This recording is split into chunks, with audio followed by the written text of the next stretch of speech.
ಹಂಗೆ ಗಮನಿಸಿ ಪ್ರಶ್ನೆ ಮಾಡಿದ್ದಿದ್ರೆ ಇನ್ನೊಂದು ಮನೆ ಹೆಣ್ಣಿನ ಜೀವನ ಹಾಳಾಗ್ತಿತ್ತ. ಇನ್ನೊಂದು ಹೇಳ್ತಾನೆ, ನೀನು ಸತ್ತರೆ ಯಾರು ಅಳಲ್ಲ, ಒಂದಿಬ್ಬರು ಮರ್ತು ಬಿಡ್ತಾರೆ ನೀನು ಅನಾಥೆ. ಅದೇ ನಾನೇನಾದರೂ ಸತ್ತರೆ ಅಯ್ಯೋ ನನಗೆ ಒಸಿ ಜನ ಬರ್ತಾರ, ಒಸಿ ಆ ಥರದಲ್ಲಿ ಅವ್ನಿಗೆ ಏನಾಗ್ಬಿಟ್ಟಿದೆ ಆಗಲೇ ಮೆಂಟಲ್ ಕೂತ್ಕೊಬಿಟ್ಟಿದೆ. ನಾನು ದೊಡ್ಡ ಹೀರೋ ಆ ಥರ ಅಮಿತಾಬ್ ಬಚ್ಚನ್ ಲೆವೆಲ್ಗೆ ಯೋಚನೆ ಮಾಡ್ತಾನೆ ಅವನು. ಅಂದರೆ ಈಗ ಅವ್ರ ಪತ್ನಿಗೆ ವಿಚಾರ ಗೊತ್ತಿತ್ತಾ ಮೇಡಮ್? ಏನಾದರೂ ನಿಮ್ಮ ಸಂಬಂಧ ಹಾಗೂ ಮನೋವ್ರ ಸಂಬಂಧ ಇಲ್ಲ ಮದುವೆ ಆಗಿದ್ದಾರೆ ಏನಾದರೂ ಅನುಮಾನ ಇತ್ತಾ? ಅದಕ್ಕೆ ಏನಾದರೂ ಈ ಒಂದು ಮಾತು ಹೇಳಿದ್ರ ಅಂತ, ಹೊರಗಡೆ ಏನಾದರೂ ಮಾಡ್ಕೋ, ಮನೇಲಿ ಆರಾಮಾಗಿ ನಮ್ಮ ಜೊತೆ ಇರು ಅಂತ? ಅದೆಲ್ಲ ನಂಗೆ ಗೊತ್ತಿಲ್ಲ ಸರ್. ಬಟ್ ಒಂದ್ಸಲ ಡೌಟ್ ಬಂದಾಗ ಒಂದು ಶೂಟಿಂಗ್ ಸ್ಟಾರ್ಟ್ ಆಗೋದು. ಸರ್ ಒಂದು ನಿಮಿಷ. ಅಲೋ, ಲೌಡ್ ಸ್ಪೀಕರ್ ಆನ್ ಮಾಡು, ಆಫ್ ಮಾಡು. ಡೋರ್ ಕ್ಲೋಸ್ ಮಾಡು. ಹಾಂ, ಈ ಮಧ್ಯದಲ್ಲಿ ಒಂದ್ಸಲ ಡೌಟ್ ಬಂದು ಆವಾಗ ನಂಗೆ ಮನೇಲಿ ಜಗಳ ಆಗೋಕ್ಕೆ ಶುರು ಆಯಿತು. ಆವಾಗ ನನಗೆ ಫೋನ್ ಮಾಡಿದ್ದ, ನೋಡಿ ಈ ಥರ ಕಾಲ್ ಮಾಡ್ತಾಳೆ ಹಂಗೆ ಹಿಂಗೆ ಅಂತ ಅಂದ್ಬಿಟ್ಟು. ಆವಾಗ ನಾನು ಸಿನಿಮಾ ಉಳ್ಸೋದು ಇಂಪಾರ್ಟೆಂಟ್ ಆಗಿತ್ತು, ಮತ್ತು ಅವಳ ಜೀವನ ಹಾಳು ಮಾಡೋಕ್ಕೆ ನಂಗೆ ಇಷ್ಟ ಇರಲಿಲ್ಲ. ಆ ಥರ ಇದ್ದಿದ್ರೆ ನಾನು ಯಾವತ್ತೋ ಎಲ್ಲ ಇಂಟರ್ಫಿಯರ್ ಆಗಿ ಏನೇನೋ ಮಾಡಿಬಿಡ್ಬೋದಾಗಿತ್ತು.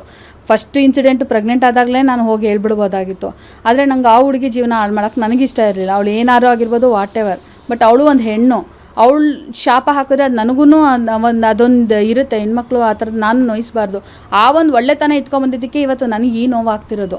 ಅವಳಿಗೆ ಹೇಳಿದಾಗ, ಅವಳಿಗೆ ಫೋನ್ ಮಾಡಿದಾಗ, ಇಲ್ಲ ನಾವು ಫ್ರೆಂಡ್ಸು ಆ ಥರ ಮ್ಯಾನೇಜ್ ಮಾಡಿದ್ದೆ, ಯಾಕೆಂದರೆ ಶೂಟಿಂಗ್ ಹೋಗ್ಬೇಕಾಗಿತ್ತು ಅವನು. ಅದಾದಮೇಲೆ ನಾನು ಅವ್ನಿಗೆ ಫೋನ್ ಮಾಡಿ ಬೈದೆ, ನೋಡು ಈ ಥರ ನೀನು ಮಾಡಿರೋ ತಪ್ಪಿಗೆ ಅವತ್ತು ಹೇಳಿದ್ದೆ ನೀನು, ನಾನು ನಿಂತ್ಕೋತೀನಿ ಏನಾದರೂ ಈ ಥರ ಸಂದರ್ಭ ಬಂದರೆ ಅಂತ ಅಂದ್ಬಿಟ್ಟು. ಇವಾಗ ಏನು ಮಾಡಿದೆ ನೀನು? ಈಗ ಅವಳು ಫೋನ್ ಮಾಡಿ ನನ್ನ ಕೇಳೋ ಪರಿಸ್ಥಿತಿಗೆ ನೀನು ತಂದಿಟ್ಟಿದ್ಯಾ ಅಂತ ಅಂದರೆ ನಾನು ಏನು ಅಂದ್ಕೊಂಡಿದ್ದೆ ನನ್ನನ್ನು? ಆ ಥರದ್ದೆಲ್ಲ ಪ್ರಶ್ನೆ ಮಾಡಿದ್ದಕ್ಕೆ ನಿಮ್ಮ ಹತ್ರ ಏನು ಆಡಿಯೋ ಲೀಕ್ ಆಗಿದೆ, ಜೀವನ ಪೂರ್ತಿ ಚೆನ್ನಾಗಿ ನೋಡ್ಕೋತೀನಿ ಅಂತ ಆವಾಗ ಆ ವಿಡಿಯೋ ಕೊಟ್ಟು ಹೋಗಿದ್ದವನು. ಅಂದರೆ ಮೇಡಮ್, ಈಗ ಮನೋರು ಕೆಲವೊಂದಷ್ಟು ಮಹಿಳೆಯರ ಜೊತೆ ಸಹವಾಸ ಜೊತೆಗೆ ಹೆಂಡ್ತಿಗೂ ಗೊತ್ತಾಗಿರುತ್ತೆ ಆ ವಿಚಾರಗಳು. ನಿಮಗೆ ಗೊತ್ತಾಗಿದ್ರೆ ಆಲ್ಮೋಸ್ಟ್ ಅವ್ರಿಗೆ ಗೊತ್ತಾಗಿರುತ್ತೆ. ಅಂದರೆ ನಿಮಗೆ ಗೊತ್ತಾದಾಗ ಕೆಲವೊಂದಷ್ಟು ವೀಡಿಯೋಗಳಿದೆ, ಚಾಟ್ಗಳಿದೆ ಅಂತ ಅಂದರೆ ಯಾರ್ಯಾರ ಜೊತೆ? ಯಾರಾದರೂ ಸಿನಿಮಾದಲ್ಲಿ ಇರುವಂಥ ನಟಿಯರೇ ಇದ್ರಾ ಏನು? ಸರ್ ಬೇಡ ಅದು. ಬಟ್ ಆ ಚಾಟ್ಗಳು ಈಗ ಅವನ ಹತ್ರ ಇರೋಲ್ಲ, ಎಲ್ಲ ಡಿಲೀಟ್ ಮಾಡಿಬಿಡ್ತಾನೆ. ಅವ್ನು ತುಂಬ ಬುದ್ಧಿವಂತ, ಅಲ್ಲಲ್ಲೇ ಡಿಲೀಟ್ ಮಾಡಿಬಿಡ್ತಾನೆ ಅವನು. ಬಟ್ ನೋಡಿದ್ದೀನಿ, ಕಣ್ಣಾರ ನೋಡಿದ್ದೀನಿ. ಬಟ್ ಒಬ್ರದ್ದು ಒಂದು ಸಾಕ್ಷಿ ಸಪ್ರೇಟಾಗೇ ಇದೆ, ಅದು ಕೋರ್ಟಿಗೆ ಸಬ್ಮಿಟ್ ಮಾಡ್ತೀನಿ. ಅಂದರೆ ಈಗ ಇಷ್ಟೆಲ್ಲ ಆಗಿದೆ, ಏನಾದರೂ ಈ FIR ಆದಮೇಲೆ ನೆನ್ನೆ ಅಬ್ಸ್ಟೆಂಡ್ ಆಗಿದ್ದರು, ಆಲ್ಮೋಸ್ಟ್ ಇವತ್ತು ಸಂಜೆ ಒಳಗಡೆ ಅವ್ರನ್ನ ಅರೆಸ್ಟ್ ಮಾಡಿದ್ದಾರೆ. ಈ ಮಧ್ಯದಲ್ಲಿ ಏನಾದರೂ ಕಾಂಟ್ಯಾಕ್ಟ್ ಮಾಡೋದಕ್ಕೆ ಟ್ರೈ ಮಾಡಿದ್ರಾ? ಗೊತ್ತಿಲ್ಲ ಸರ್, ನಾನು ಹಾಸ್ಪಿಟಲಲ್ಲಿದ್ದೆ. ತುಂಬ ಕಾಲ್ಸ್ 500 ಮೇಲೆ ಕಾಲ್ಸ್ ಬಂದಿದೆ ಅಂತ ಅನಿಸುತ್ತೆ.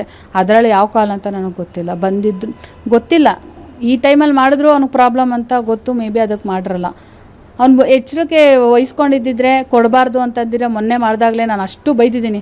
ಯಾವನಾದರೂ ಈ ಥರ ಹುಷಾರಿಲ್ಲದೆ ಇರೋ ಹುಡುಗಿಗೆ ಬಂದು ಇಷ್ಟೊಂದು ವಿಕೃತಿ ಮೆರೆದು ಹೋಗ್ತೀಯಲ್ಲ, ನಾನು ಕಂಪ್ಲೇಂಟ್ ಕೊಡ್ತೀನಿ, ಅಷ್ಟು ಸ್ಟ್ರಾಂಗಾಗಿ ಹೇಳಿದ್ದೀನಿ. ಅವನು ಅದನ್ನೂ ನೆಗ್ಲೆಕ್ಟ್ ಮಾಡ್ದ ಅಂತ ಅಂದರೆ ಅದು ಅವನ ಬುದ್ಧಿವಂತಿಕೆ ಅಷ್ಟೇ.